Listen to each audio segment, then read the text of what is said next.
multe comentarii, le avem cu desert, dar mi-a cerut ceva să fac furnici în copac pe plită. S-a părut foarte challenging și am zis să-i dăm o încercare. Cine a avut ideea asta, ceva genial. Un secret despre mine, pot mânca foarte fierbinte. Următoarea poftă a voastră a fost vitra crocantă. Iubesc să mănânc una. Să vă alege așa bucățelele care sunt mai frumoase, mai suculente. Și pofta mea, pe nisip de aur, fac așa o combinație dintre toate. Asta e așa ca niște semințe.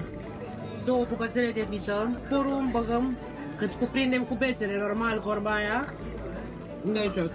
La cererea voastră o să vă filmez și un desert. Mai avem multe alte cereri, îmi pare rău. O să le filmăm data viitoare pentru că nu am destulă burtă pentru tot ce... Haideți să vedem desertul. Yummy. Sangyoan sunt niște biluțe crocante și nu arată delicios. Credeți-mă că e foarte delicios. Vedeți-vă când îl mâncați. Hai, poftă bună, pa, pa!